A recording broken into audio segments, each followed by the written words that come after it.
el flojo que conquistó a la hija del diablo.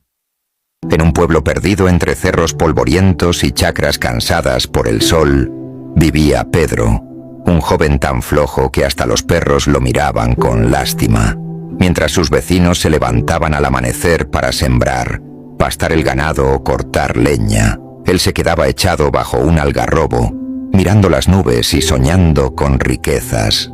«Algún día seré rico, pero sin ensuciarme las manos», decía, estirándose con pereza.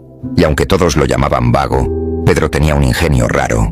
No era hombre de músculos ni de herramientas, pero su cabeza, entre dormida y despierta, siempre encontraba un modo de librarse de las cosas. Un día, mientras los hombres del pueblo descansaban a la sombra después de la jornada, escuchó un murmullo.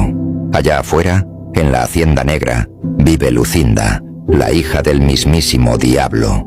Dicen que es tan hermosa que quien la mira se queda sin aliento, pero también dicen que nadie puede casarse con ella, porque su padre pone pruebas imposibles, y quien fracasa termina arrastrado al infierno. Pedro abrió los ojos como nunca. No pensó en el infierno ni en los peligros. Solo imaginó la riqueza que traería casarse con la hija del diablo. Se levantó, se sacudió el polvo y anunció: «Pues yo voy a conquistarla».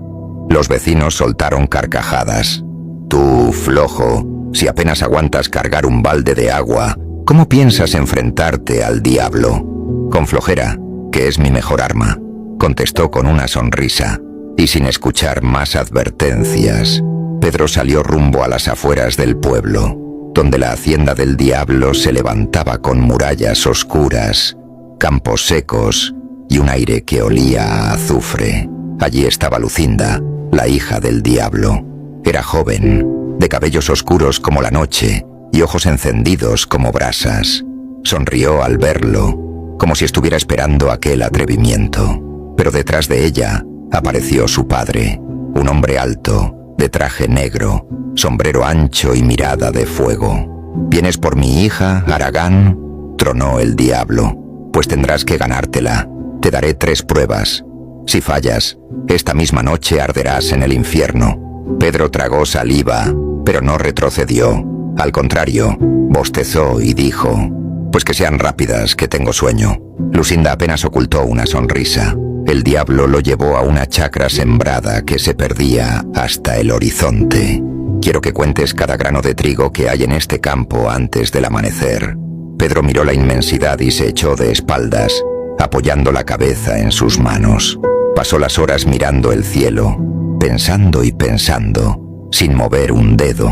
Al rato, un cuervo bajó volando y se posó sobre una estaca, observando el campo. Pedro lo miró con picardía y pensó: si este cuervo pasa todo el día comiéndose los trigos, seguro conoce cada rincón de la chacra mejor que nadie. Con esa astucia que lo acompañaba hasta en su flojera, se incorporó un poco y le habló: «Cuervo, si me dices cuántos granos de trigo hay en todo este campo, te daré este pedazo de queso que guardo aquí». El ave, atraída por el queso, graznó y aceptó el trato. Voló sobre la chacra, recorrió el sembrado de un lado a otro y al cabo de un rato regresó, graznando con firmeza el número exacto.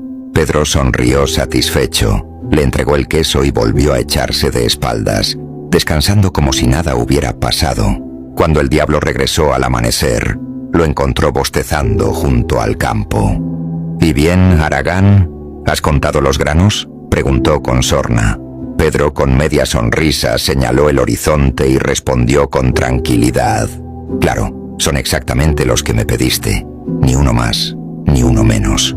El diablo frunció el ceño, sorprendido de que aquel flojo hubiera cumplido lo imposible. Enfurecido, el diablo tomó un anillo de oro y lo lanzó a las aguas turbulentas del río Grande. «Tráeme ese anillo antes del anochecer, o tu alma será mía». Pedro se sentó a la orilla, mirando cómo la corriente bramaba. Se metió un rato al agua, salió cansado y volvió a sentarse. Después, ató un pedazo de cuerda a un gancho viejo y lo lanzó al río como quien pesca. Pasaron las horas hasta que un pez enorme mordió el anzuelo. Al sacarlo, Pedro vio que el animal llevaba en la boca el anillo tragado. Con calma lo recogió y se lo mostró al diablo. «Aquí tienes tu anillo. Parece que hasta los peces me ayudan a trabajar». Lucinda se cubrió la boca para no reírse en la cara de su padre. El diablo, con el rostro rojo de ira, no tuvo más remedio que admitir la victoria del flojo. El diablo, cada vez más frustrado, llevó a Pedro a las afueras de la hacienda, donde un gigante dormía sobre la tierra. Sus ronquidos hacían temblar el suelo y en su enorme mano cerrada guardaba una llave de oro. «Ese gigante guarda la llave de mi tesoro. Si logras quitársela sin que despierte, tendrás mi bendición para casarte con mi hija. Si no, ya sabes tu destino». Pedro miró al gigante, cuyos dedos eran tan grandes como troncos. Intentar abrirle la mano sería imposible. Entonces recordó algo que su abuela le contaba de niño. Los gigantes sueñan con melodías que escucharon en su infancia.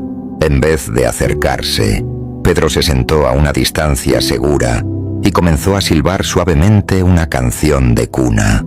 Era una melodía simple, de esas que las madres campesinas cantan a sus hijos al arrullarlos.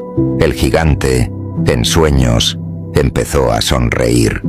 Su mano se aflojó poco a poco, hasta que la llave de oro cayó en la hierba. Pedro se levantó, la recogió sin esfuerzo y se la mostró al diablo. «Aquí está tu llave», y ni siquiera tuve que levantarme demasiado. Lucinda corrió hacia Pedro y tomó su mano. «Y padre, él ha vencido, aunque flojo ha demostrado más ingenio que 100 valientes». El diablo gruñó. Hizo temblar el cielo, pero al final tuvo que cumplir su palabra. Pedro se casó con Lucinda y heredó riquezas que jamás imaginó. Y lo curioso es que, aún rodeado de tesoros, siguió siendo el mismo flojo de siempre. Pasaba los días descansando en hamacas de seda, comiendo queso y silbando canciones, mientras todos en el pueblo murmuraban: «Ese Pedro ni un grano contó, ni un anillo buscó, ni al gigante despertó». Y aún así, terminó casado con la hija del diablo. Y así fue como, con flojera y astucia, el muchacho más vago del pueblo conquistó lo imposible.